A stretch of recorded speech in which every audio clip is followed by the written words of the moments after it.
Gentlemen, tonight Lady Esther presents the Screen Guild Players and Columbia Pictures' charming story, The Talk of the Town. It stars Virginia Bruce as Nora, Alan Jocelyn as Dilg, and Ronald Coleman in his original role as Michael Lightcap. The Lady Esther Screen Guild Players in The Talk of the Town. Extra, extra, woolen mills go up in fire. Extra, extra. Extra, mill foreman dead. Clyde Bracken missing and fire. Extra, extra. Extra, owner accuses factory workers. Leopold Dilg held for murder and arson. Extra, Leopold Dilg escapes from jail. Extra, all about the Dilg escape. Killer breaks Extra, jail. manhunt Police on don't try.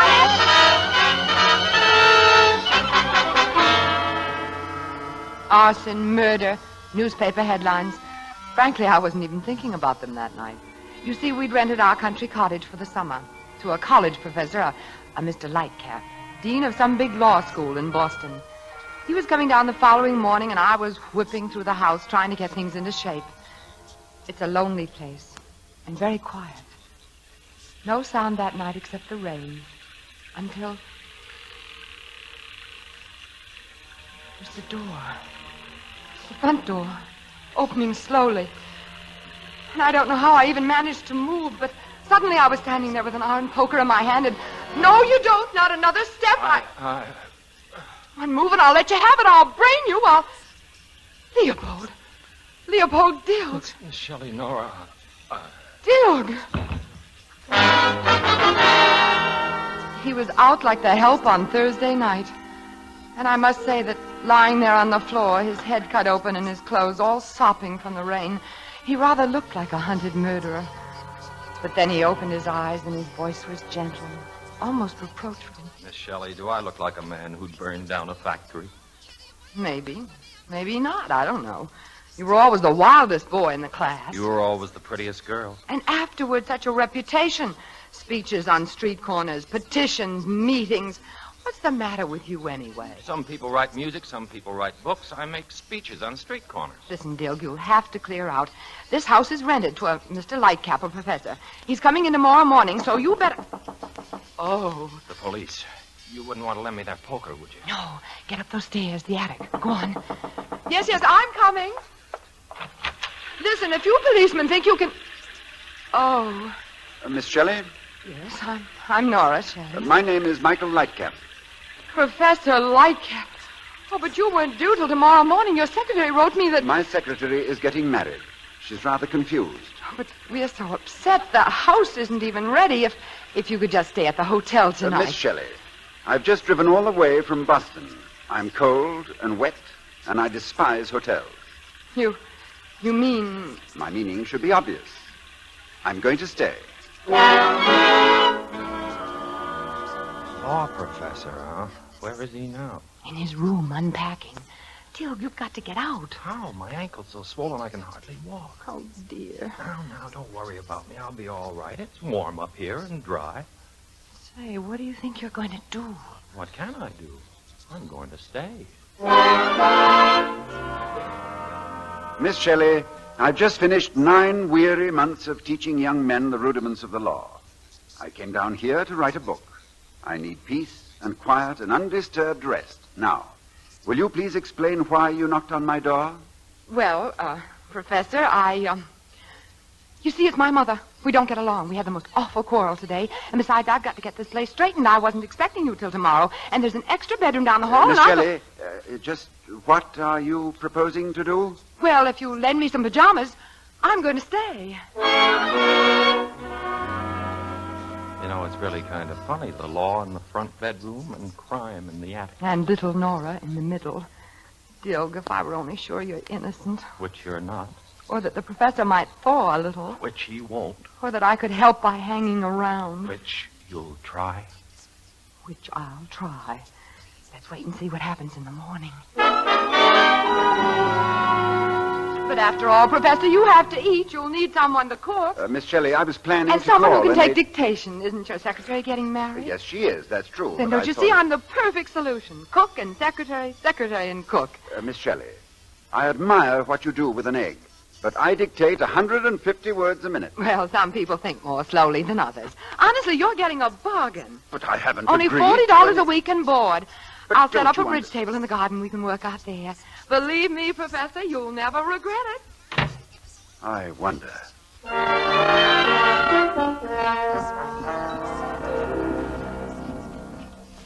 In the 18th century, it became the aim of lawmakers and law administrators to build the law firmly on principles which are above the small emotions, the greed and loose thinking of everyday life. To this, Bless you. thank you. That rain last night, you're catching cold. Dodson. Did you get that last paragraph? I'll repeat. To build the law firmly on principles which are above the small emotions, the greed, and loose thinking of everyday life. Oh, impossible. I beg your pardon? Well, actually, what is the law? A gun that's pointed at somebody's head. All that counts is, what end of the gun are you on? Miss Shelley, who is this man? He's the gardener. Joseph, this is Mr. Lightcap, Professor Lightcap. Glad to know you, Professor. Now, this idea of yours about the law. Joseph, how are the zinnias getting on? Dying. What I mean, Professor, it represents the ideal. And don't get me wrong, I like people who think in terms of ideal conditions. Yes, you're very kind. Now, if you'll devote a little thought to the zinnias, Joseph, I'll... Bless you. Thank you. Now, you'll be so kind, I must get on with my dictation. Yeah, I know, but it would do you good to talk to someone like me. I'm a practical man. I have certain very practical relations with the law. Joseph, the zinnias. Yes, they'll keep. Now, you see, Professor, you're lost in theory. What about facts? What about the Dilg case, for instance? The Dilg case? When was that reported? Oh, it isn't stuffed into a law book yet. Because it isn't dead. You see, it's alive right here in this town. And if Dilg had a man like you on his side... Oh, nonsense, impossible. I haven't practiced for years. Besides, I'm sure the fellow must have a lawyer. Oh, certainly. The state gave him one, only Dilg wouldn't take him. He says he's innocent. And why should an innocent man need a lawyer? Oh, an original thinker. You bet. The only honest man in this town. Now, Joseph, really. Oh, sure. He's been yelling about Andrew Holmes for years. The man who owns the woolen mills. The man who owns this whole town. The courts, the papers, everything. And Dilg had the gumption to stand up and talk back to him. So what happens? Dilg predicts the mills will burn down. They do. The foreman, Clyde Bracken's burned to death. Holmes starts to scream. It was Dilg, he says. Go and get him, he says. My dear chap, I must So they ask toss you... Dilg into jail, and the papers start working the town into a frenzy. Even the judge says he's out to get Dilg. Before the trial's even begun. Dilg knows he hasn't got a chance, so he breaks jail and makes a run for it. Yes, and they're looking for him now. And the way this town is all worked up, if they ever find him... Miss Shelley, I'm sorry, but my business is with the principle of the law. The philosophy behind it. My concern is... My concern is with that cold. Professor, you're going straight up to bed.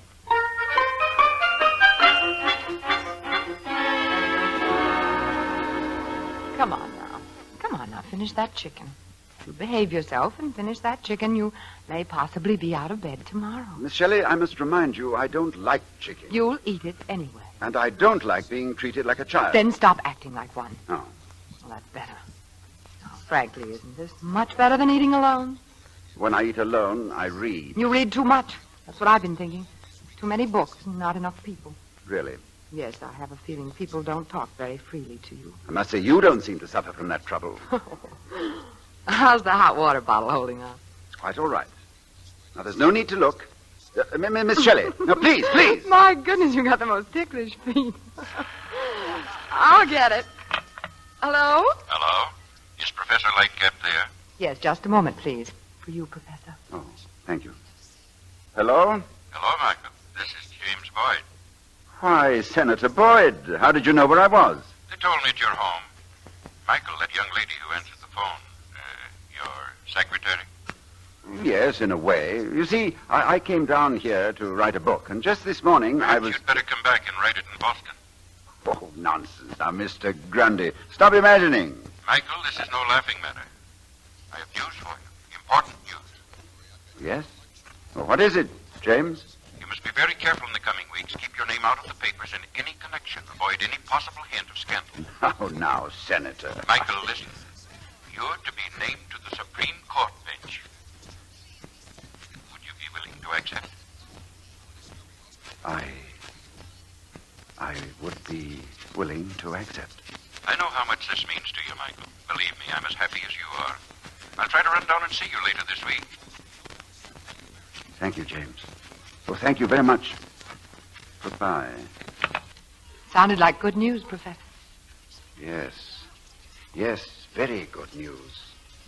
Miss Shelley, have you ever worked for anything night and day, sacrificed everything else, hardly daring to hope you would achieve it?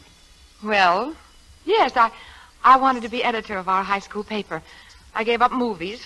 I let my boyfriend go out with other girls. I sat up until 3 a.m. writing editorials. And? A redhead got the job and a blonde got my boyfriend.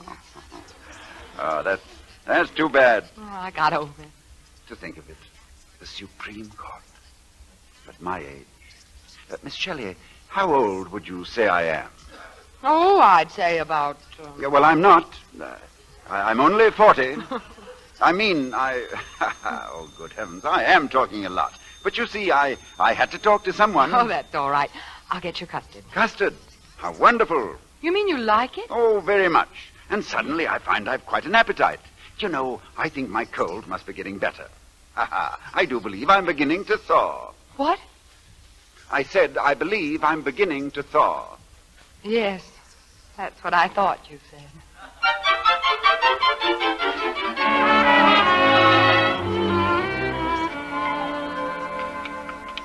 Dilg, for goodness sake, how much breakfast can a man eat? Oh, what have you got?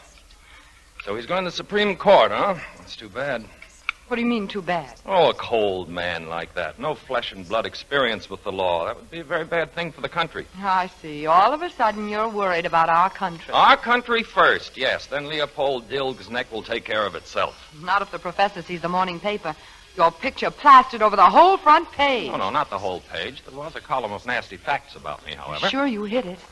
Sure. Stop worrying. He won't even be down this morning. With that cold of his... Good morning. Professor. Nice morning, Miss Shelley. How are you, Joseph? Oh, I'm sorry, Professor. I didn't think you'd be down, or I wouldn't have... No, not at all, Joseph. Stay where you are. Well, this is quite pleasant and companionable. Thanks, Professor. I like you, too. Good. Good. With Miss Shelley here, we make a very nice little family. Oh, and a dog. That completes the picture. But he isn't ours. He lives down the road.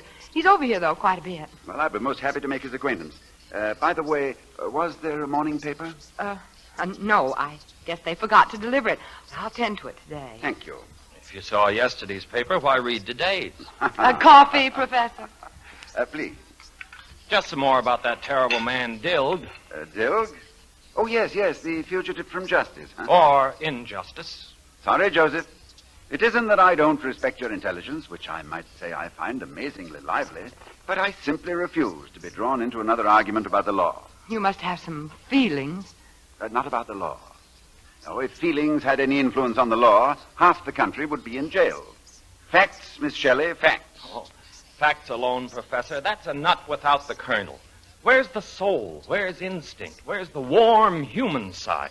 Joseph, I see your point of view, of course, theoretically, but, well, we have a visitor. Oh, Bruce, get out of here. No, wait. What's that he's carrying? Come here, you rascal. Come here, bring it to me. Let me have it now. That's it. That's a good dog. Just as I thought. That's where the morning paper went. Well, he must have... So... Joseph. Professor? Too bad. I have a very warm feeling for you, Joseph. Leopold. I know, Professor, and I'm as fond of you as a brother. Still, you understand that I must call the police. And I guess you understand I can't allow it. Believe me, my friend, I'm very sorry. So am I, Professor. No! So am I. Dilg, you crazy fool! What have you done?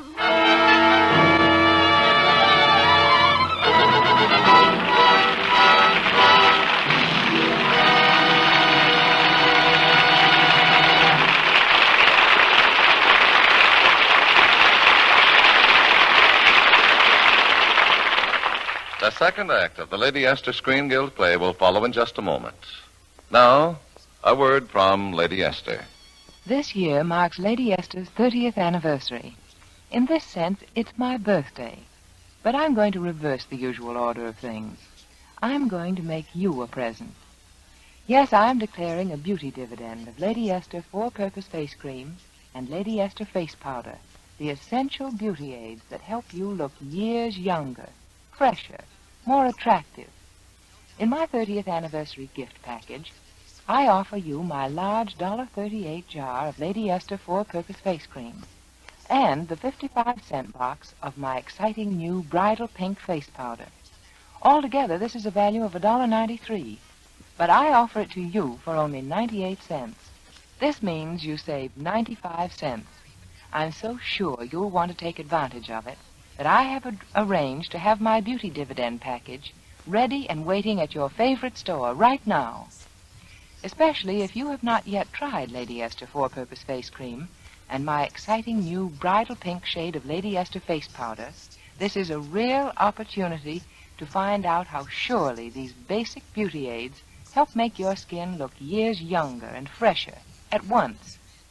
I urge you, for your own attractiveness and charm, go to your favorite store tomorrow, get your Lady Esther anniversary package, and benefit by it at once. And you save 95 cents. This is a real bargain.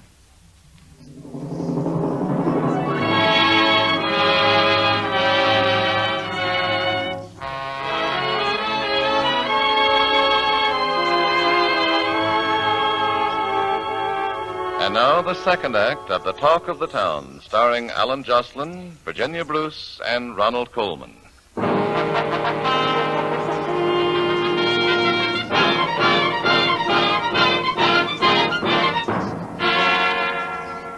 I guess Leopold swung a little harder than he meant. The professor went down all in a lump. Then a door slammed somewhere. I realized vaguely that Leopold was gone, but somehow it didn't seem very important.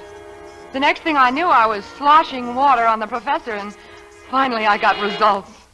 Miss Shelley, I dare say you mean to be helpful, but do you think it quite necessary to drown me? He had a pretty bad bump on his head, so I insisted that he stay in bed all through the day. That didn't seem to improve his mood either. Miss Shelley, I do not require an ice bag for my head, or orange juice for my stomach, or a sleeping potion for my nerves. I require only to be left alone. I can take a hint. Want the radio on? If you insist. I suppose that means yes. So it really would be simpler and nicer, too, just to say yes and let it go at that. Instead of making it seem that you're just an... First of all, just the man who has suffered such a great Huh? loss. I Who want has to hear pledged this. himself to bring Leopold Dill to justice. The owner of the Holmes Woolen Mills, Mr. Andrew Holmes. I haven't much to say. There can be no doubt about the man's guilt. A confirmed agitator and troublemaker. He's convicted himself. I promise you we'll find him. And when we do, justice will take its course. I've never heard justice speak quite so stridently. Wait a minute. Let's see who's next. And now another central figure in the famous Dill case, Judge Grunstadt, in whose court the guilty man will be tried when he's caught. Your Honor, have you anything to say? I believe that my professional opinion is best summed up in my instructions to the jury. I have demanded they bring in a verdict of guilty. That's strange. I didn't think the evidence was all in. Evidence? Are you kidding? And now another, tragic figure in this case, Miss Regina Bush, fiancée of Clyde Bracken, who died in the fire. Miss Bush. It's a terrible thing, this is, for a girl like me. One night I've got a man that weighs 200 pounds. And the next night all I got is memories. I suppose I'll forget someday. But in the meantime, my heart is very heavy as I go on with my work in La Dolores Beauty Salon, 5th and Oak, from 10 I'm sorry, to 6. Miss Bush. I'll have to stop you. Our broadcasting rules. Sorry, Professor. But I guess you've heard about enough of that. Perhaps. And perhaps I haven't heard enough.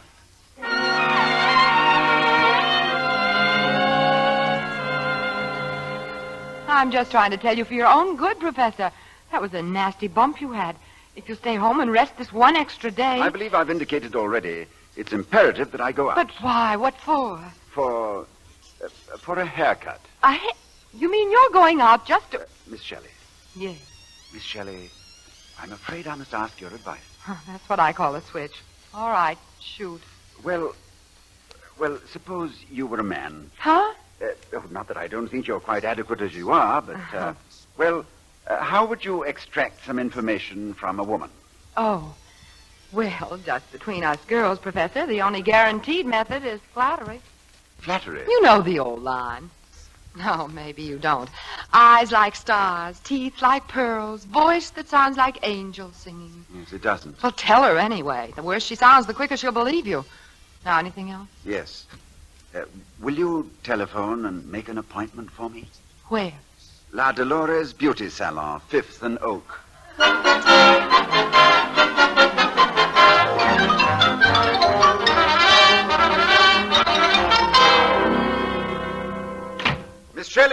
Miss Shelley, it worked. It worked. Professor. I talked, and then she talked. Do you understand that, Miss Shelley? She talked. Who? Miss Regina Bush. Well, it wasn't much, of course, just a hint, but my instinct was right. I believe I can put my hands on him. Professor, what are you talking about? Miss Bush's fiancé, Clyde Bracken, the man who's supposed to have died in the fire. He's alive, Miss Shelley. He's in Boston this very minute. Oh, if only Leopold hadn't run away. If we could only prevent him from doing something idiotic. Professor, I'm afraid you're a little late. Dilg! Leopold, you've come back. Had to find out how you were, Professor. I was worried about you. Besides, I'm hungry. Oh, Dilg, you crazy half-wit. Oh, this is wonderful, wonderful. Miss Shelley, we're going to Boston to get Clyde Bracken. Leopold, you'll give yourself up. You'll be safer that way till we get back. Forgive me, Professor, but I think you're nuts. Now, Leopold, if you'll just do what this whole town's screaming for my scalp. I wouldn't have a chance. Now, my friend. And besides, I won't have you mixed up in this mess. You're headed for the Supreme Court, and that's where you belong. Our country needs a man like you. I'll go to Boston and get Bracken myself. Leopold, I must ask you to do as I say. Professor, I'm sorry, but that's impossible. Then there's only one recourse left to me. Oh, dear, here we go again. Professor, you better put down that phone or... Sorry, Leopold, this one's on me!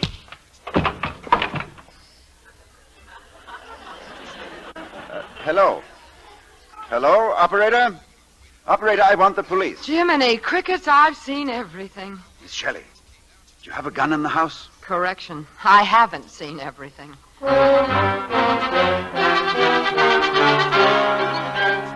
That was a pretty wild ride to Boston, but we picked up Bracken, and he talked quite freely. I guess the professor's gun may have helped him a bit. It was a rotten story. Holmes was paying Bracken to hide out so he could slip a noose around Leopold's neck. That's all we needed. We loaded Bracken into the car and headed back fast. Very fast. But as it turned out, we didn't get there any too soon. Miss Shelley, down the street there. What's that? Past the jail. And that mob out there. Professor, I'm scared. Hey, who did that? And there he is. He's got a gun. Wait, you fools. Listen. Do you know this man? Look at him. Clyde Bracken. Alive. There's the man the law is looking for. Not Leopold Dilk. His only crime was that he had courage and spoke his mind. What are you doing here? Why have you come here with weapons and ropes? If you have any regard for your own happiness, take those weapons home and burn them. And after that, think. Who are you to talk? Yeah, who are you? It doesn't matter who I am. All that matters here is the law. Your law. The finest possession you have. Your law. That protects your rights and your lives. Why have you come here to destroy it? Oh, pipe down. We don't need no lectures. This is no lecture. No classroom. I'm not speaking of the law that's written in books, on fine, heavy paper, and then forgotten. I mean the law that guarantees justice to you and me and all our neighbors. That law has got to be engraved on our hearts and practiced every minute.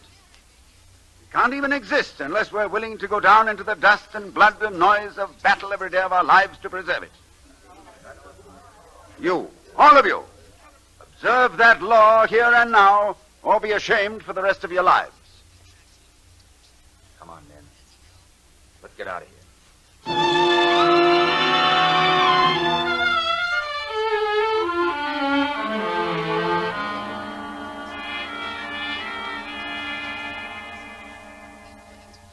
Justice of the Supreme Court.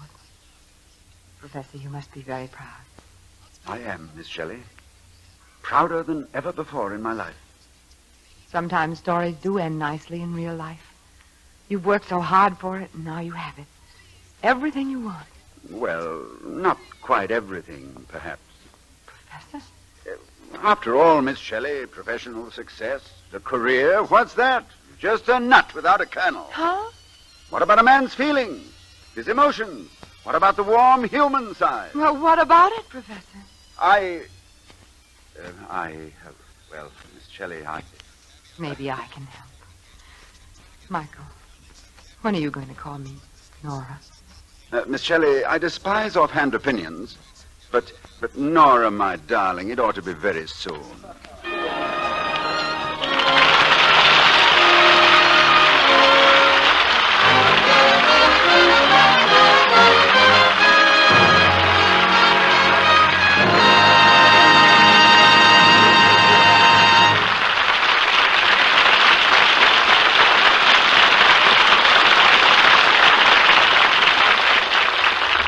Thank you, Ronald Coleman, Alan Jocelyn, and Virginia Bruce, for appearing with the Lady Esther Screen Guild players tonight.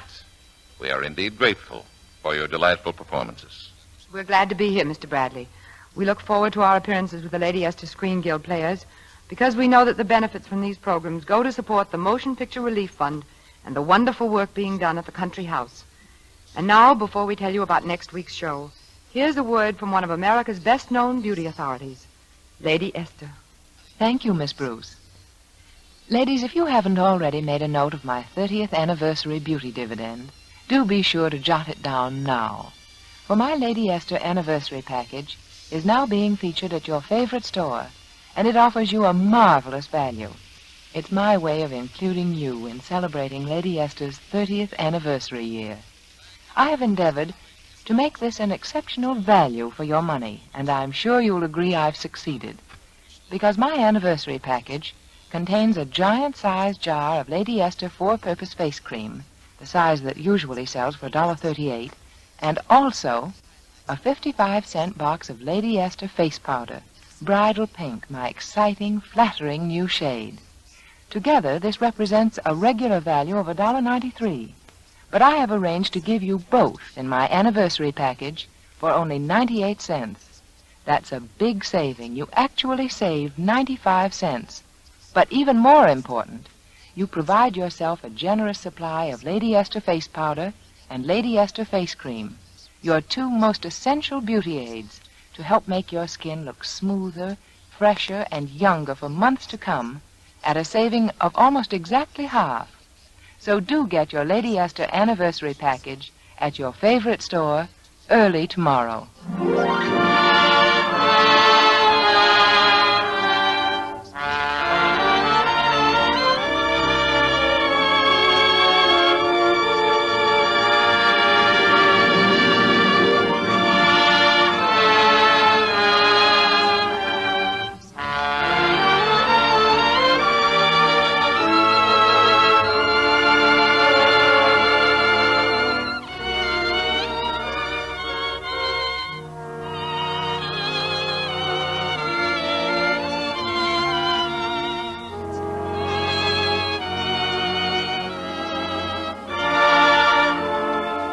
Next week, the Lady Esther Screen Guild players will present Guest Wife.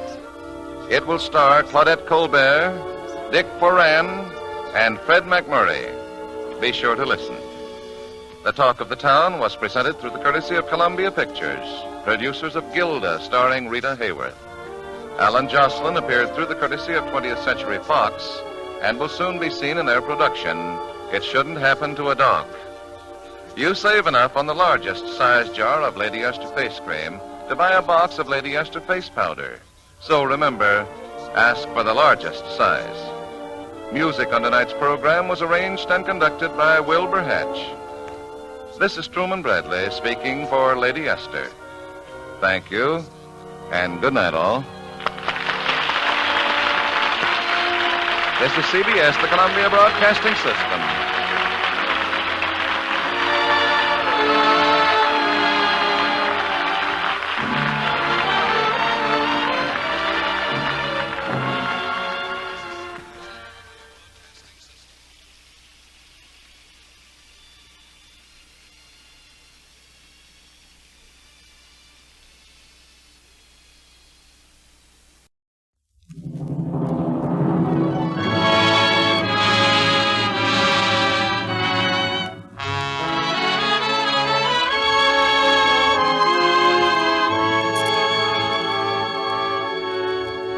Lady Esther presents the Screen Guild Players.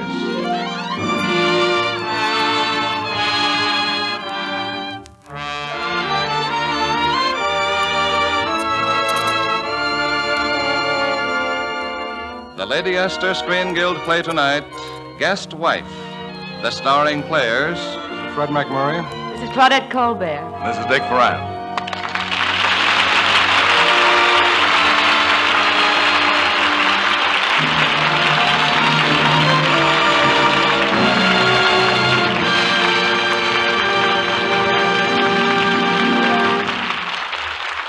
Tonight, Lady Esther presents the Screen Guild Players in one of the season's most delightful comedies, Guest Wife. It stars Claudette Colbert as Mary Price, Fred McMurray as Joe Parker, and Dick Foran as Chris Price. The Lady Esther Screen Guild Players in Guest Wife.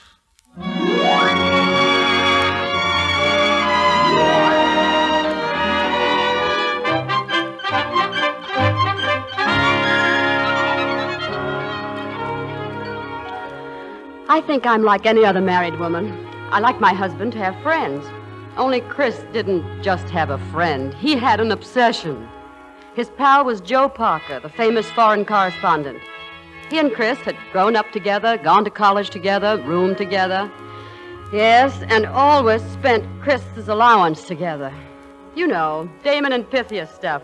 Except that Chris made Mr. Damon look like a piker. Just a minute, I heard that, Mrs. Price. Now, Chris, you know it's true. Remember when Joe sent that cable from India? Well, what can you do when your best friend's in jail in a foreign country with cobras hissing at him? You send him $2,000 we'd saved up to buy a baby grand piano. Oh, but Mary, after all, Joe is my pal. Oh, sure. I discovered that on our honeymoon.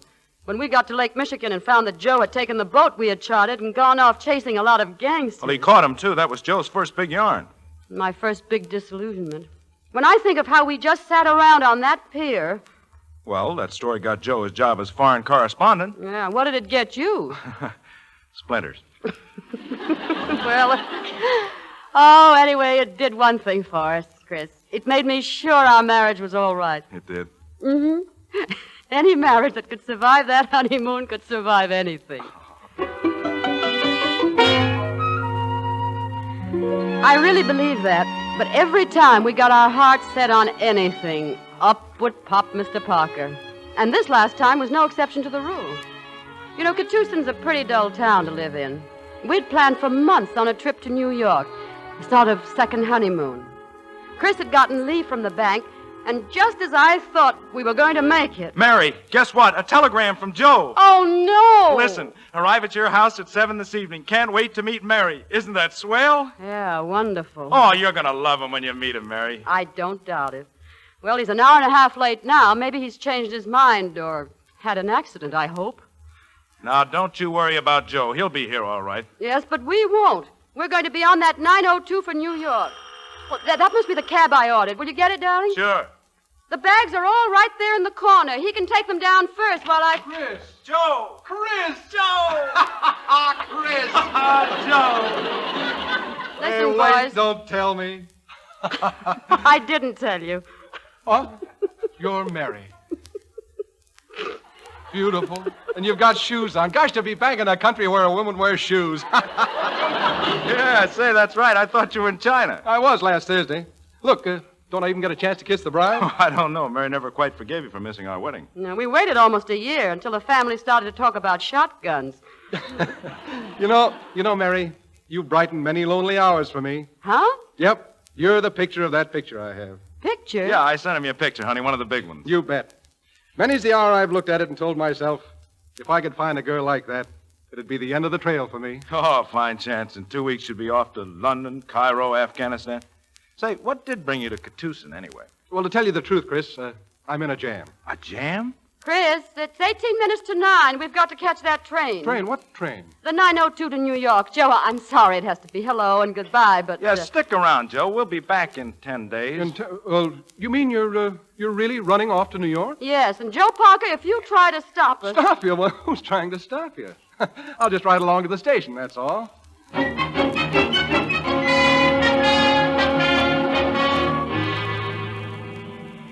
Hey, cabby, want to make the 902? You'd better step on it. Got plenty of time, Mrs. Price. No need to hurry. That's what you think. Hey, Joe, you started to tell us that you were in some sort of a jam. And how? Chris, it's a jam pot to end all jams. It started as a kibble, but before A kibble. Yeah, a kibble. That's a word Chris and I made up at school. Yeah, you see, if Joe tells you something that isn't true, he's kidding you. But if I confirm it, I'm kibbling you. Oh, I see. Only this time I kibbled myself a wife. Oh, you married? No, that was the kibble. You see, I wanted 10 days off, so our Cairo manager cabled the boss I was secretly married. Oh, the Cairo manager plays kibble, too. Yeah, that's how this avalanche got started. First, the boss sends a $1,000 wedding present. Well, the kibble business really pays. Yeah, then he makes me office manager in India.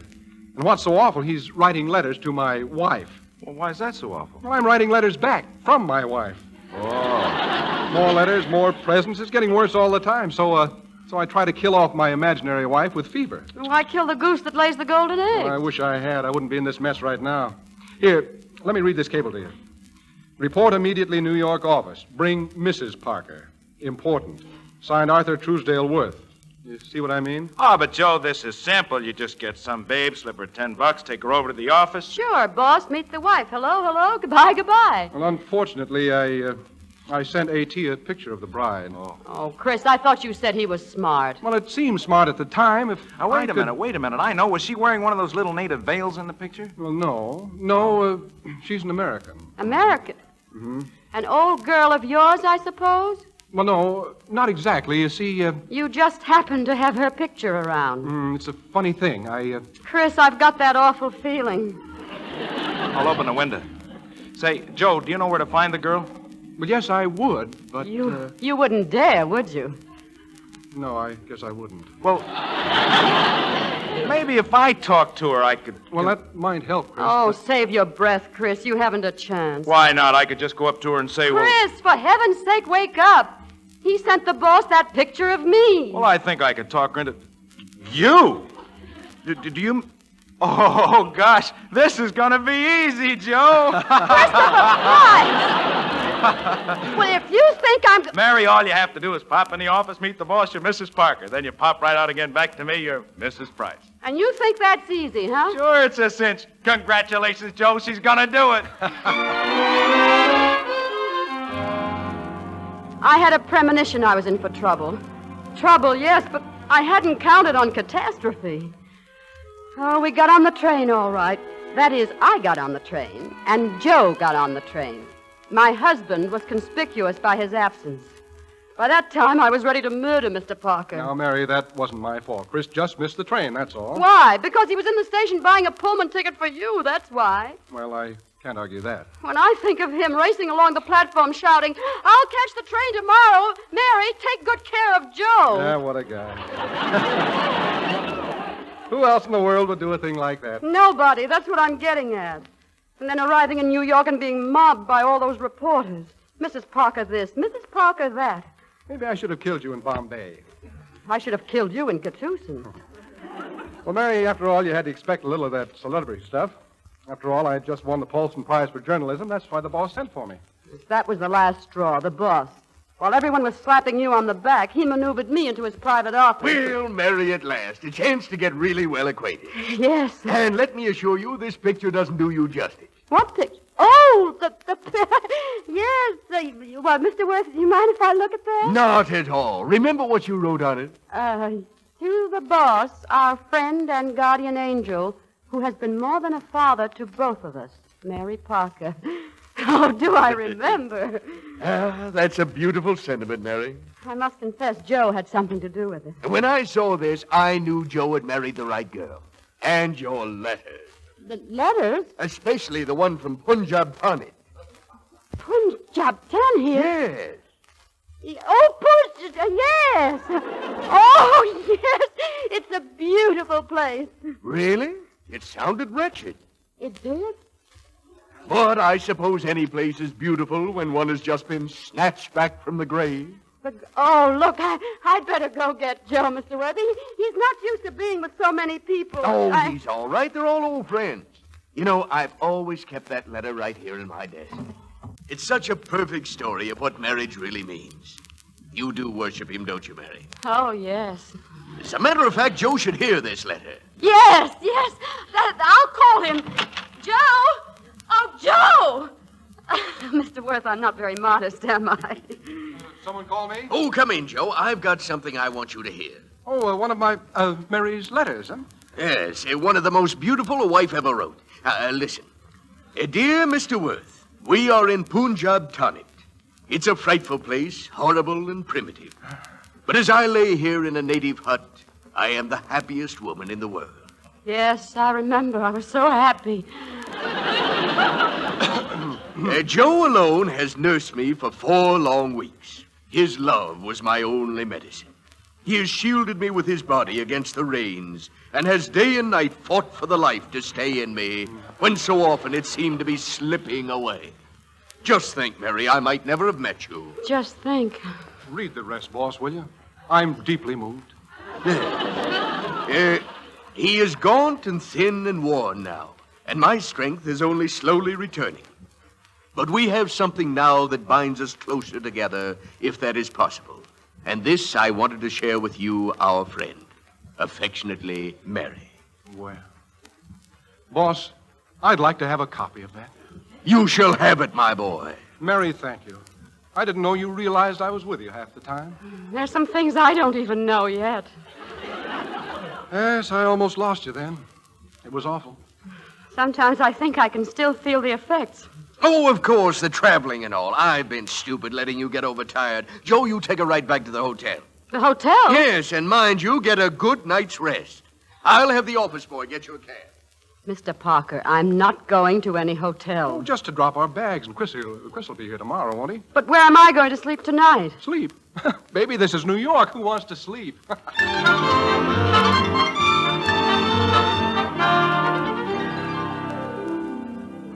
Swell place, huh, Mary? Gosh, I used to dream about it in Punjab Tanit. I used to dream about it in Katusan. Joe, do you think that Chris would approve of this? Why not? Didn't he tell you to take care of me? Besides, we can't go back to the hotel until... Hey, excuse me, but aren't you Joe Parker? Yeah, that's right. I'm sorry, I saw you beat Notre Dame. Oh, that was a lucky day for the Irish. That was a lucky day for me. I won $500. Greatest run I ever saw on a football field. Huh? Well, I had a little help. Well, the good ones are modest. I'm glad to have seen you. Good luck, old man.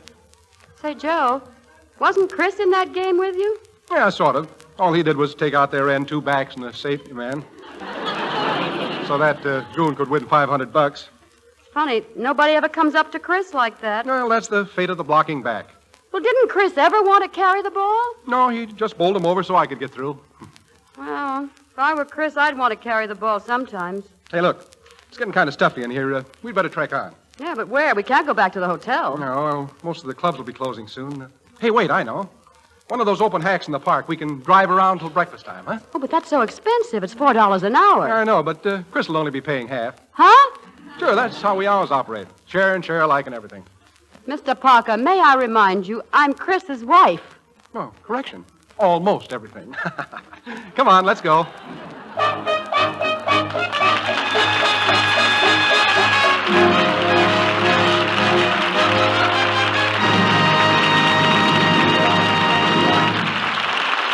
The second act of the Lady Esther Screen Guild play will follow in a moment. Now, a word from Lady Esther.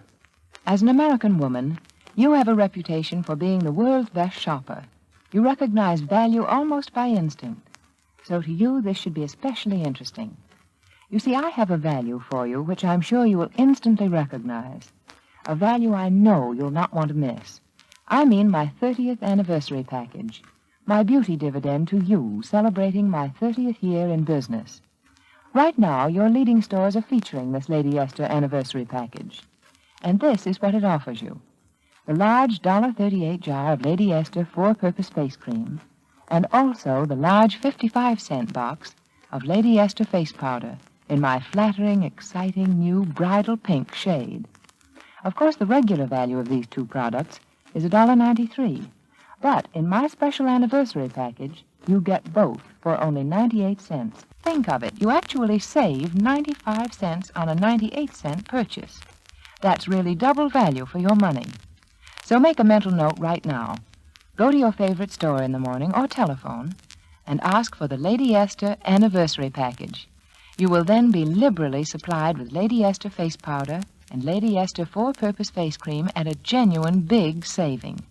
your two most essential beauty aids to help keep your skin looking smoother, younger, and prettier for months to come.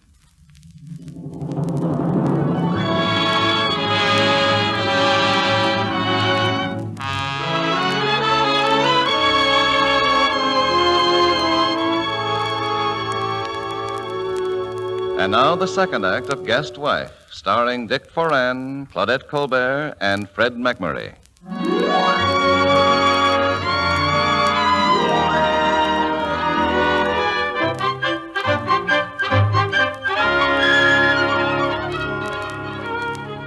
Ever try riding around all night in an open carriage? Well, take my advice. Don't. But at least Chris was at the hotel by the time we got back, and Joe had the good taste to leave us alone. Oh, I was so glad to be my own husband's wife again. I guess I kissed him rather lavishly. What's more, he liked it. But just then... Who can that be? The house detective. You go and see. I have to change my dress. All right, just a minute. Yeah? Oh, I'm sorry. I thought this was 2112. It is. Funny. I was looking for Mr. and Mrs. Parker. I'm Arthur Truesdale Worth. Oh, Joe's boss. I'm Chris Price, his best friend. Oh. Chris, darling, hurry, will you, Lammy Pie? His best friend. Yes, sure. We're pals. Great pals. You know what I mean. No, but I'm learning. Oh, Chris! Chris, I want you to button me up the back. Sweetheart, what's keeping you? Mary, it's Joe's boss, Mr. Worth. I'm Mr. Worth. I'm sorry, Joe isn't here now. He won't be back for a couple of hours, so if you'd like to try a little later... No, thanks. I'll wait. Oh, well, now, look here. I'd like to suggest... I'd like to suggest you remove that lipstick. Oh. She always kisses me. Hello. Silly, isn't it? Is it? Well, isn't it?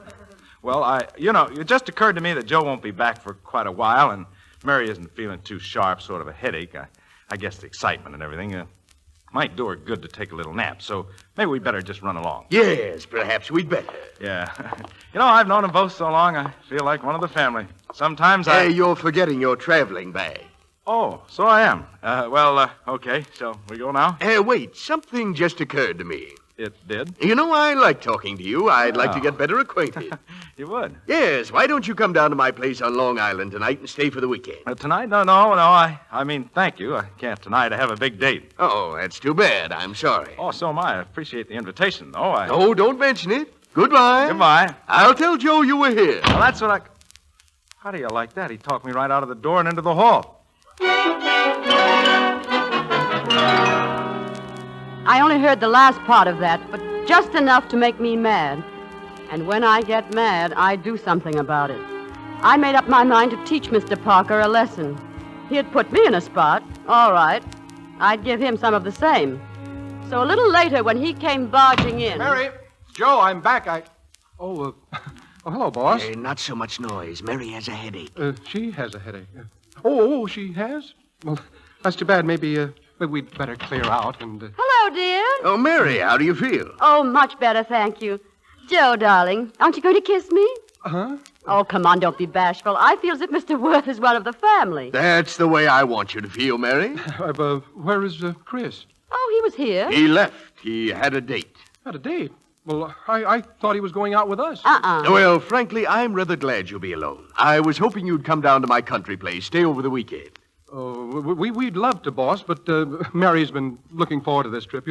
Theaters, shops. Oh, darling, I don't want to be selfish. But, Mary, this is supposed to be a second honeymoon for you. Why, then, my place is absolutely perfect. Quiet, secluded, and you'll love your room. It has a balcony.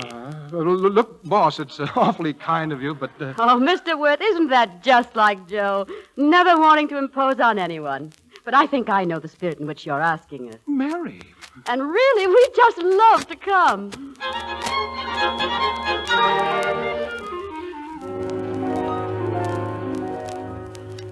Oh, Joe, I'm so glad we came. This place is heavenly. Yeah. It was sweet of the boss to give us this room with a balcony and everything. Yeah. And look at that moon. Do you hear the crickets? Don't they sound happy? Almost as happy as I am. Now, Mary, listen. I know you're putting on an act to impress Mr. Worth. An act? I know that's why you held my hand in the car, and I and several other little evidences of, well, being nice, of trying to help, but we're alone now. Oh, alone. Isn't it wonderful? Wonderful. Mary, what is this? What's come over you? Oh, I don't know. I guess I just like being here with you alone. Mary, you shouldn't say a thing like that. Why, you don't even know me. Why, if you knew me better, you wouldn't like me at all. Oh, how can you say that? Well, it's true, honest. I'm shiftless and reckless. I like to roam around the world. I'm fickle and unstable and, well, to tell you the truth, I'm just not very nice. In fact, matter of fact, I hate to say it, but people say I'm a cad. That's what makes you so attractive. Oh, no, Mary, don't talk like that.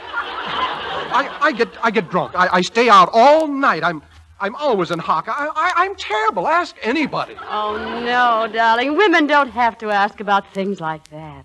Look, Mary, I'm not at all like Chris. Chris is a fine fellow. He's honest. He's loyal. He's the salt of the earth, but You're exciting, Joe. You're different. Mary, this is insane. You've got to think of Chris. Oh, but he'll understand. He loves you, too. In a different way, of course. Look, Mary, Chris is my best friend. I'd die for him. No, I don't think that'll be necessary, Joe. Chris would do anything in the world to make you happy, to make us happy. But I'm happy right now. Chris is happy. You're happy. We're all happy. Let's keep it that way. Oh, men are so afraid to face things realistically. But, Mary... Darling, I want to take a shower. You go ahead and change for dinner. Change? You mean here? Now? Oh, no, not me. I'll eat the way I am. I'll teach him how to play kibbles.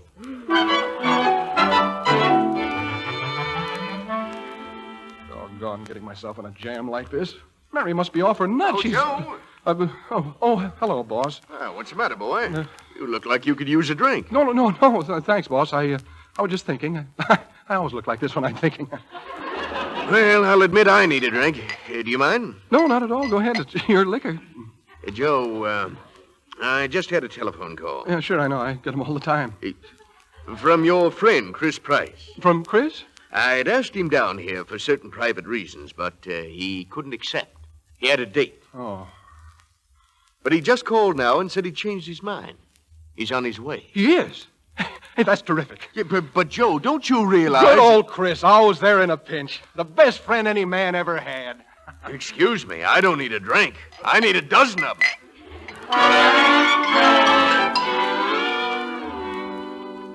Mary, honey, I'm sorry I haven't been able to get a word with you alone. The old boy's been watching me like a tiger all evening. Listen, Chris, I've got to tell you something. Well, just keep it up, honey. Keep it up. You're doing a great job. Sensational. That's just the right word. Look, honey, I'll slip down to your room tonight. I want to talk to you. Chris? Yeah? Chris, I've been thinking you'd better not. Huh? You know that Mr. Worth's suspicious. Joe said to tell you he would come up and bunk with you. It's safer that way. Yeah, I guess now that you mention it. Well, okay. Tell Joe I'll be expecting. Now, look, Mary, enough's enough. I can't stay in this room with you. I'm going up and bunk with Chris. No, Joe, let me go up to him. Well, one of us. It's better for me to go. I can tell him so much better. Tell him? Now, Mary, don't start that stuff again. I have to do it, Joe. When he looks at me, I feel so guilty. Mary, listen, you're off your beam. It's really kinder to let him know, darling. One quick cut like a surgeon's knife. Mary, please, you're out of your mind. Now, listen, Mary. I'm not in love with you. I couldn't be. Oh, you're just being loyal to Chris. I am not. I'm not loyal to at all. So that should make it all the easier. Now, I'll just go up there and tell him the truth. No, you won't. You're not stepping out of this room. Not if I have to lock the door and keep you here and watch you all night myself.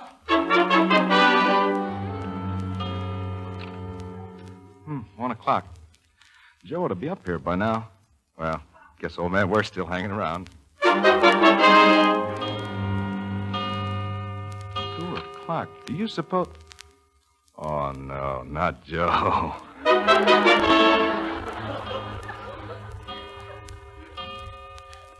3 o'clock. Hey, what is this? What do they think I am? What's going on down there anyway? Mary, Joe, open up in there. Oh, Toledo, it's Chris. Oh, dear. Now, look at the picture you've got us in. He sounds like he's ready to do murder. I hope. Huh? Well, you won't open up, huh? All right. So there you are, you double-crossing wretch. Now, listen, Chris. You listen. See how this sounds. Chris, darling! Get your coat on. We're leaving. Just a moment. You can't get away with this. I knew the minute I saw you I didn't like you. I wasn't crazy about you either. Strike two! Oh, Chris, you're absolutely marvelous. Now, listen, we're getting out if I have to carry you. Come on. Well, Mrs. Price, what have you got to say for yourself? Oh, Chris, I've never been so happy in my life. Huh? Well, don't you see? I finally got you to carry the ball. You mean all this was just a trick? Oh, not a trick, darling. More of a kibble. A Oh, Mary. I really ought to wring your neck. Well, come on, honey. Let's go on back into town. Chris, darling, you really love me. Sure, I love you. Besides, you've got the only hotel room in town.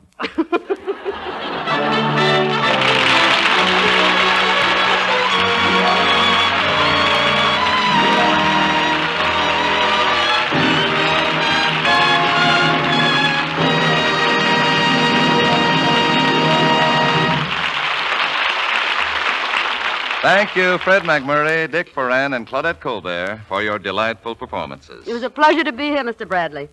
We know how much this radio program contributes to the Motion Picture Relief Fund and its country house, and we all feel it's a great privilege to share in that work. Now, before we tell you about next week's program, here's a word from one of America's best-known beauty authorities, Lady Esther. Thank you, Miss Colbert. Ladies, this is a very special year for me. Yes, 1946 calls for celebration. Lady Esther's 30th anniversary in business. But you have a part in it, too, because my way of celebrating is to present you with a real beauty dividend. It's waiting for you right now at your dealer's, my big surprise anniversary package.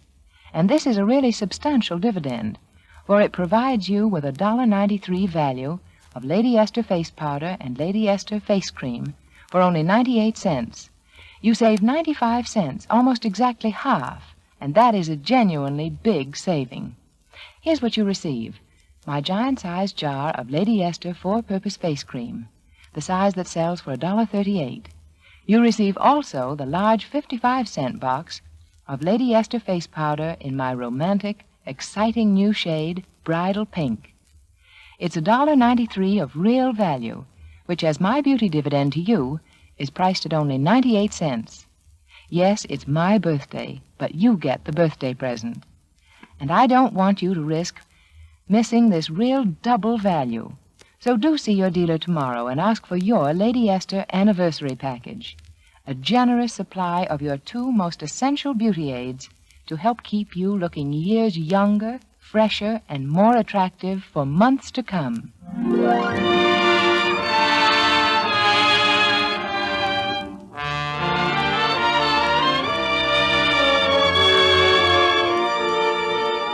Next week, the Lady Esther Screen Guild players will present the Firebrand. It will star Frank Morgan, Virginia Field, and Douglas Fairbanks, Jr. Be sure to listen. Guest Wife was presented through the courtesy of Jack Skirball and Bruce Manning, producers of So Goes My Love. Claudette Colbert will soon be seen in the Jesse Lasky RKO production, Without Reservations. Fred McMurray is soon to be seen in the Paramount picture, Suddenly It's Spring. Dick Foran can soon be seen in the Paramount picture, Easy Come, Easy Go. Music on tonight's program was arranged and conducted by Wilbur Hatch. This is Truman Bradley speaking for Lady Esther. Thank you, and good night, everyone. This is CBS, the Columbia Broadcasting System.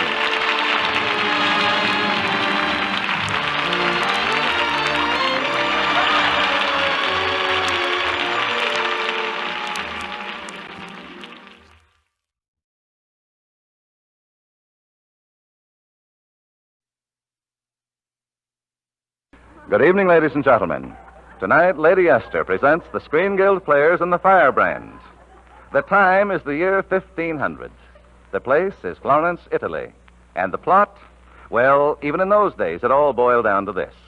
Douglas Fairbanks meets girl. Frank Morgan meets girl. Both chase girl. Virginia Field is girl. Oh, boy! And now you're about to meet history's first glamour boy, Benvenuto Cellini.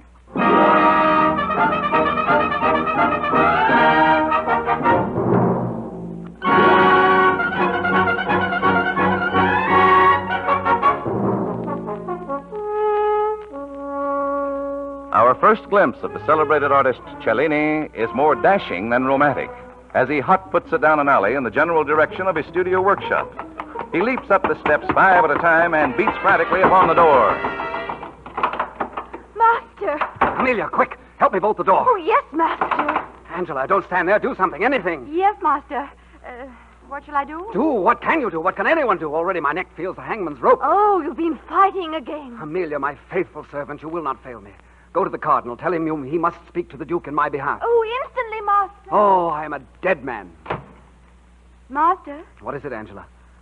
Amelia said you wish me to pose. Shall I change my costume? Change? No. I cannot work today. The hangman is too close. But Amelia said that... Must I see you only when I have a chisel in my hands? Do you think I never think of you as I'm a man as well as an artist? But my mother... And don't mention that hag. Yes, sir. And don't say sir. It is my desire that you call me Benvenuto. Yes, sir. Benvenuto. Ah, let me hear you say it again. Benvenuto. Seraphs and nightingales, your songs are less than her common speech. Oh, Angela, I am a violent and dreadful man, covered with the blood of my enemies. Oh, I've forgotten your danger. Don't interrupt me when I'm speaking so well. I'm sorry, Benvenuto. And to think that you came into my life at its very end. Someone wishes to kill you? 12 men. 2 dozen. But it's only the Duke's anger that I fear. Today, I killed a man. Who, Benvenuto? Mafio. Let me tell you about it. I was coming home through the narrow street. You know the one. Oh, yes. When I noticed 3 fellows standing on one side and 4 on the other. Thinking nothing of the overwhelming odds, for we Cellinis have been famous with sword and dagger for centuries. I cut my way through to Mafio and left my weapon in his throat. You killed him? I killed him dead. And now I shall probably be hanged. Oh, when you say that, I could cry. Huh. And if I am hanged, how long will you cry? All of the day. Unless my mother beats me and makes me stop. But you must think me very foolish. I think you're very beautiful. And I think you're very handsome. Well, I've never heard you so bold before. How does it happen now? I don't know. It just came out. You're like flowing gold, ready to be shaped into a woman. I am already a woman. You're the matin in the morning, and the angelus in the evening, the bell which awakens me, and the bell which says rest. You mustn't come near me. My mother's forbidden it. What do I care what that mother of yours forbids? You must think as I think, do as I do. Oh-ho! Uh-huh. My mother. She must think as you think and do as you do, eh? Yes, and not all the mothers in Italy shall stop it. I shall stop it. What sort of a mother are you to ruin your daughter's greatest chance for happiness? See, Angela, he turned you against me before my very face. Your face? You call that thing you wear a face? Angela, out of this house. Madam, I have noticed of late that you are growing a beard. It does not become you. Out, Angela. We are through with this Firebrand. Don't you dare step outside that door. What do you want? I want Angela for my wife. And what about me? Go get your own wife. Make yourself scarce. I might say invisible. How can I give up my daughter? The light of my life. I will give you 30 ducats to acquire more light. No, I cannot. For less than 50 ducats. Too much. Not enough, you mean? 30 ducats. 50 or nothing. Very well, nothing. Oh, Mother, please. You don't know him. He means it. You don't understand. I am a mother. No, I don't understand. Come, yes or no? Very well. I will not stand in Angela's way. Aha! Heaven is at my threshold. Oh, Angela. Oh, Benvenuto, darling. Master. Amelia, what is the word? The Duke knows already what you have done. Oh. What is this? Well, he's killed a man, Mother. Everyone knows. Even in the street they speak of it. Was it a goodly fight? Oh, let me tell you about it. I was coming home through the narrow street. You know the one. Oh, do I? When I noticed 10 fellows standing on one side and 12 on the other. Thinking nothing of the overwhelming odds, I cut my way through to Mafio and left my weapon in his throat. The Duke! Amelia, Angela, I am done.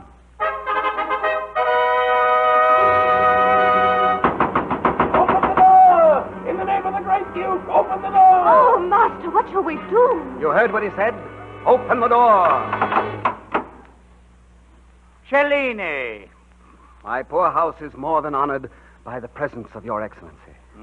Your poor house would be more than honored by the presence of any peaceful man. Capital, my lord. Yes, I thought it was rather good myself. I fear your excellency has been listening to my enemies. Your crimes, your enemies. By the saints, I grow better and better. I amaze myself. Your excellency speaks truly. And for that very reason, your justice should lie in the realms of your high intelligence. Oh, you've noticed that, have you? And I cannot be peaceful when I'm insulted. I try to follow in your excellency's footsteps. My footsteps. Staggering, eh? Does my lord forget this morning's murder? Oh, yes, of course. Cellini, this morning in broad daylight, you spilled blood on the streets of Florence once again. But in self-defense, my lord. Mafio attacked me. Attacked me with a whole regiment at his heels. Well, a whole regiment? Well, perhaps not a regiment, but enough.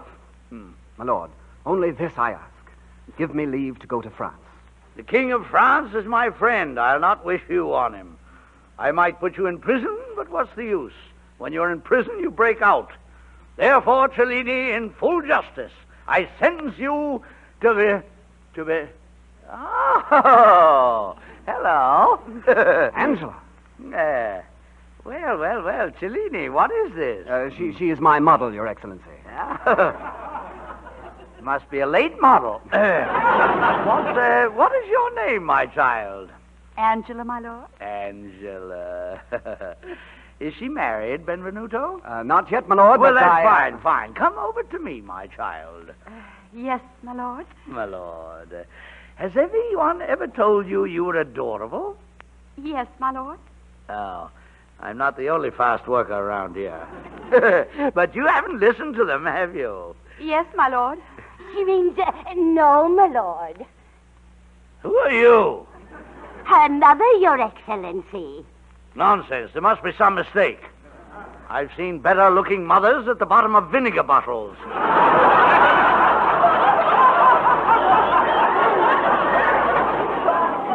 Is she really your mother? Yes, my lord. How peculiar.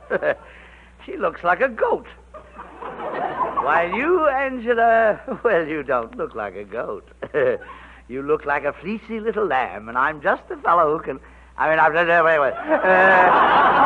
Ottaviano. Yes, my lord. Madame, His Excellency desires to show your daughter the summer palace. I'm very happy here, my lord. Your excellency. Silence, Benvenuto. I'm considering your case. You like the summer palace, Angela? But I don't desire to go, my lord. You don't? No, I'm happy here. I've got friends and... Oh, well, if that's all. You mean that little dark one in the corner, perhaps? Amelia? Yes. Well, she goes with you, so you won't be lonely. And now everything is settled. My lord. What? You forget Mafio, Cellini. Oh, yes, of course. I can never remember anything. You know, I lose more weekends that way. Cellini, have you finished that medal for me? Not quite, my lord. Well, there's one thing certain. I can't hang you until it's finished. Now finish your medal quickly, and don't leave this house until our final judgment is rendered. As you say, my lord. You're very kind. Not at all. I shall probably hang you as you deserve. Well, let us be off, gentlemen. Oh, and about this little matter of Angela. It'll not be necessary to mention it to the old to the Duchess.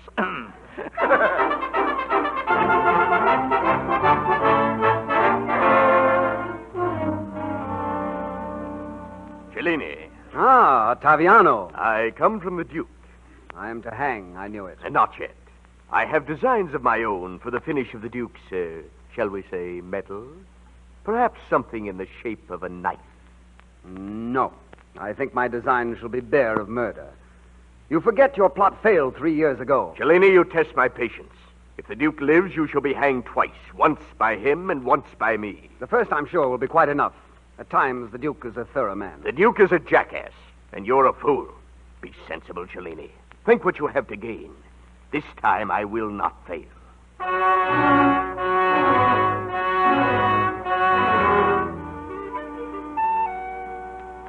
Benvenuto, Cellini. The Duchess honors my poor home with her presence. Has that husband of mine been here? He has, milady. When are you to be hanged? Unfortunately, I don't know, milady. I am a prisoner in my own house, I stand condemned. The Duke left with the intention of hanging you immediately. There must have been a woman around. Was there? There have been many women here, milady.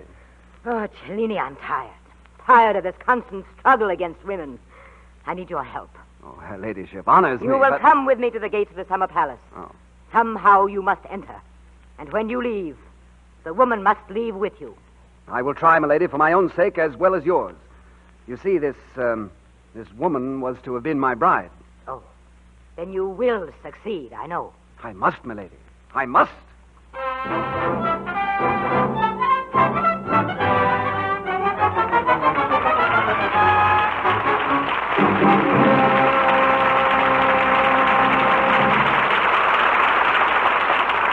And so ends the first act of The Firebrand, starring Frank Morgan, Virginia Field, and Douglas Fairbanks, Jr.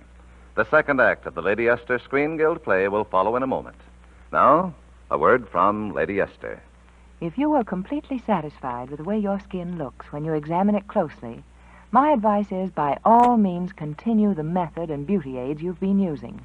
But if you are not fully satisfied, I offer you now a very special opportunity to try the simple but effective care which thousands of women write to tell me does help their skin look smoother, fresher, and years younger. You see, 1946 is my 30th year of helping women to be more beautiful. And so I have declared a special beauty dividend. Right now at your dealers is my Lady Esther Anniversary Package, providing you with the two most essential beauty aids to help your skin look clearer, smoother, and younger. That's correct. My anniversary set gives you the large $1.38 jar of Lady Esther four-purpose face cream, and also the large 55-cent box of Lady Esther face powder in my fascinating new shade, Bridal Pink. That's a value of $1.93, which I offer you for only 98 cents. In other words, your actual saving is 95 cents. It's an opportunity to find a better way of caring for your skin, and the value really speaks for itself. Tomorrow, at your favorite store, ask for the Lady Esther Anniversary Package. Lady Esther Bridal Pink Face Powder and Lady Esther Face Cream, a supply sufficient for months to come of the basic beauty aids that bring such wonderful results for so many thousands of America's loveliest women.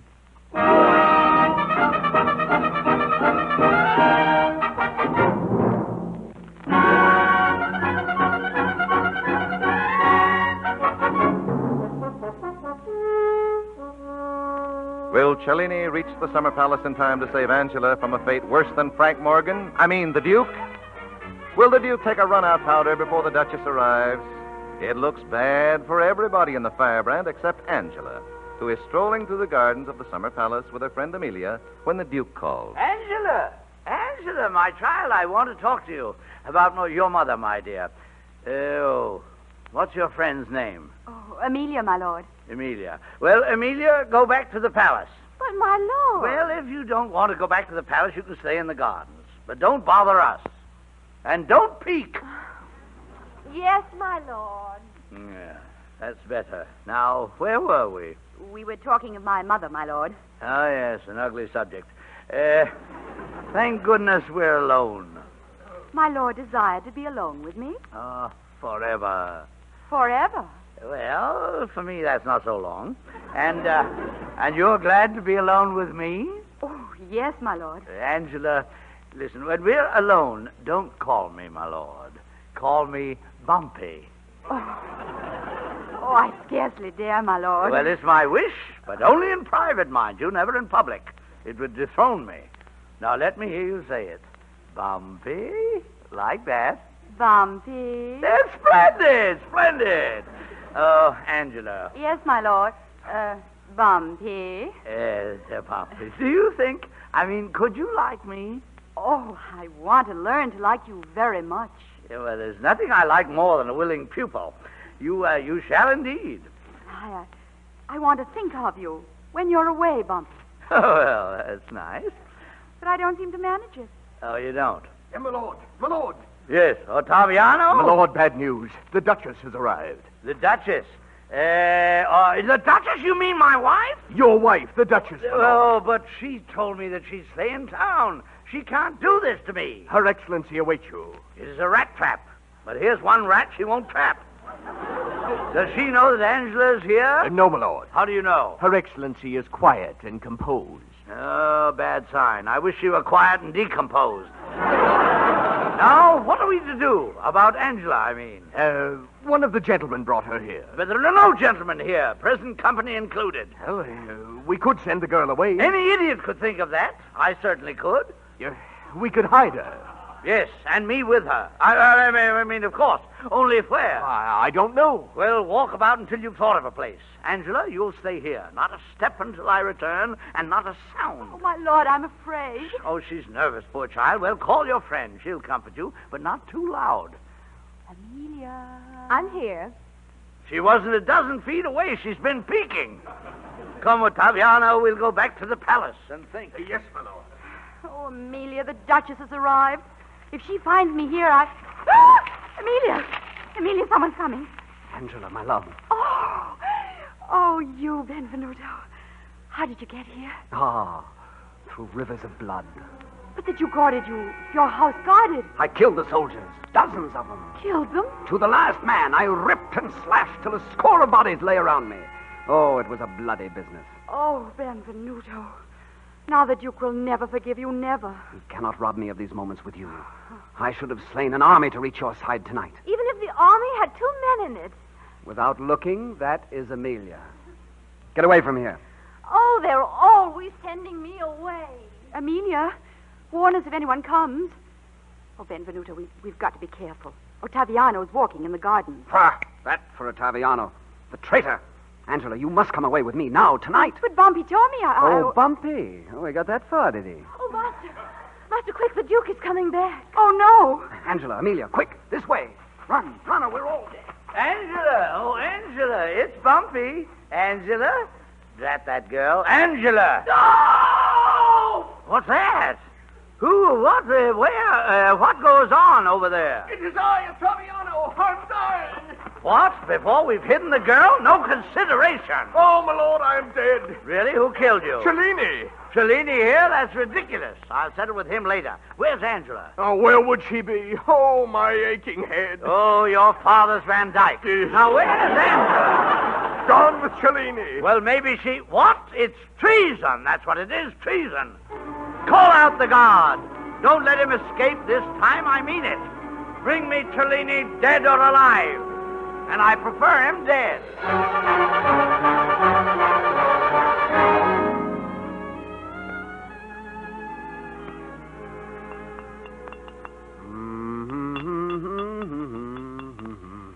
Benvenuto. Angela, please hold your pose. How can I work?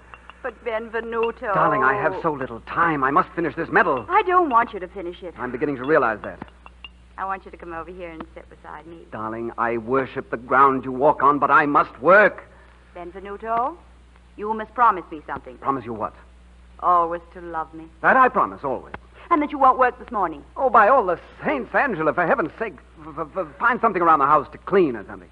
Last night you told me you'd never let me soil my white hands. It was very silly of me. You said I could show them to people and they'd know I was the lady. Well, go show them to people and leave me alone. Oh, Master! Now, what? Oh, Master, Ottaviano in the courtyard with soldiers. Amelia, quick, the door. It's no use.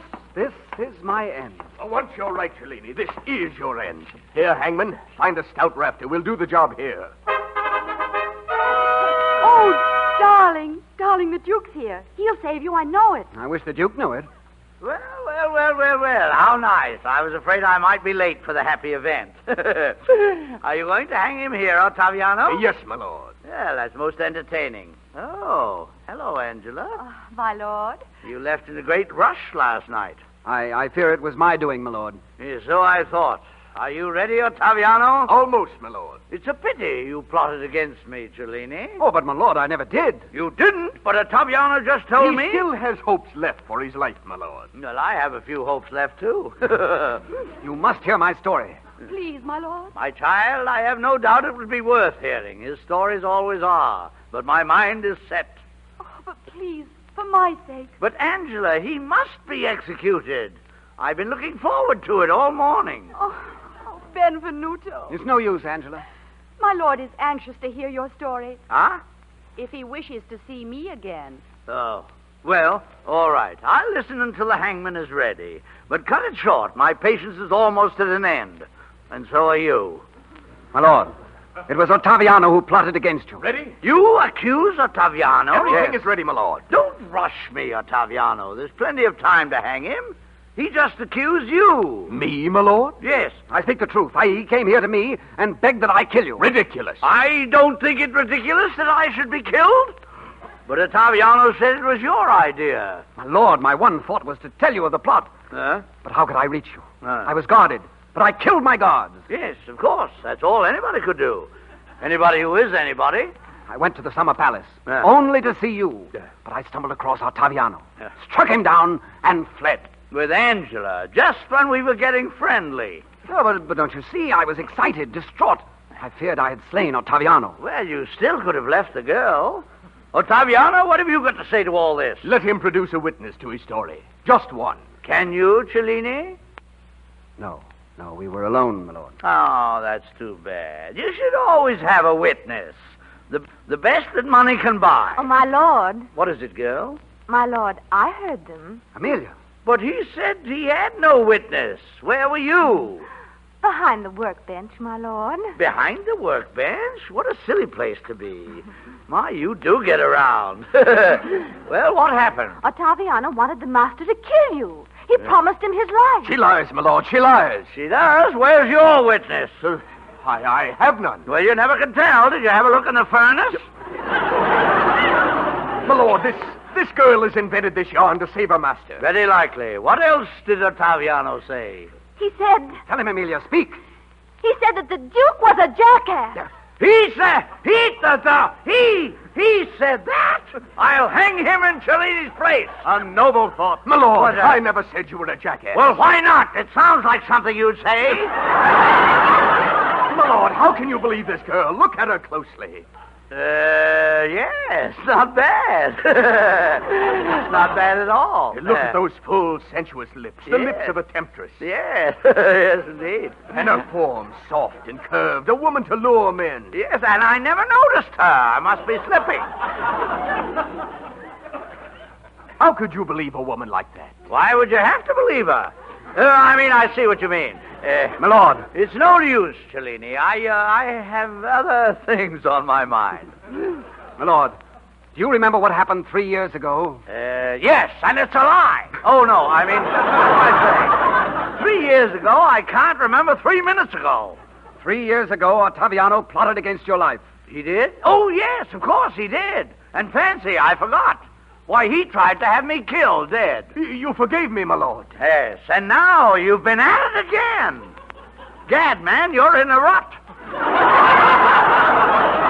And added insult to injury by calling me a jackass. Untie Cellini. Oh, darling. And take Ottaviano out of my sight. All right, then you are a jackass. Oh, you put him in a rat-infested cell. Don't be particular about his meals. And don't give him vinegar. He likes it. I'll teach him to call me a jackass. On second thought, it isn't necessary. He already knows now. My lord, you are to be congratulated. A great injustice has been avoided. Yes, I think myself I handled it rather well. Benvenuto, I should like to seek your advice concerning some new house servants. My staff is undermanned. And I might say underwoman, too. You have such excellent taste. My lord, you have made me a gift of my life. Surely I can do no less than to present you with Amelia, the finest servant in Florence. Oh, but I couldn't think of it, Benvenuto. Well, as long as you insist. Come along, my child. What is your name again? My name is Amelia. Bumpy. Oh, no, not in public. Remember, Cellini, it will not be necessary to mention this to the Duchess. Oh, not a word, my lord. No. Emilia, I'd like to show you the summer palace. Put on your coat over that skimpy dress. I don't want you to get too cold, and I don't want you to get too warm either. I'm sure you'll like it. Come along, my dear. Angela. Oh, Benvenuto, you're free. You'll live. I'll live and work. I'll create a masterpiece of breathless beauty, and men of 1,000 years from now will know that it was fashioned of our love. Oh, Angela, life is good. Oh. But Benvenuto, Yes, my love.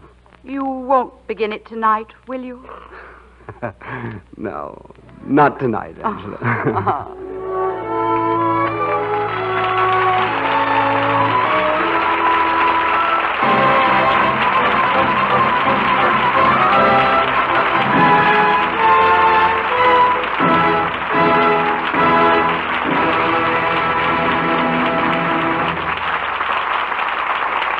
Thank you, Frank Morgan, Douglas Fairbanks Jr., and Virginia Field for appearing with the Lady Esther Screen Guild Players tonight.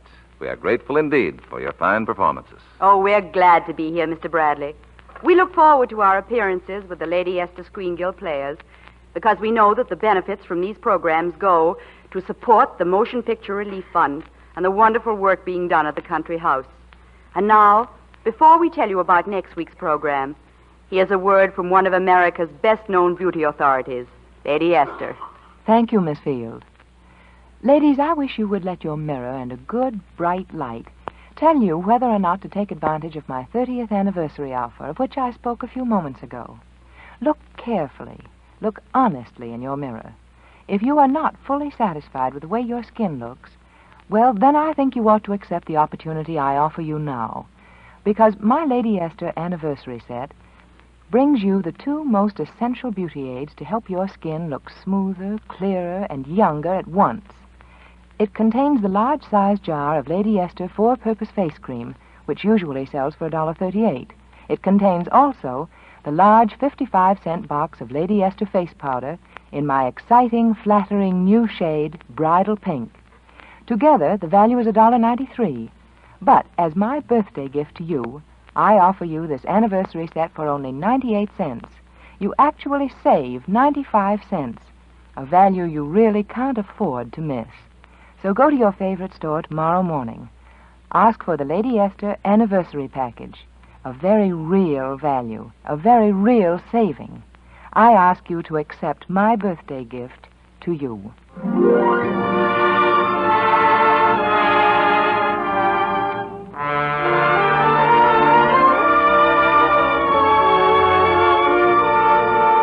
Next week, the Lady Esther Screen Guild Players will present one of the most famous plays in the history of the American theater, and its performance will mark the 75th anniversary of our star in the theater.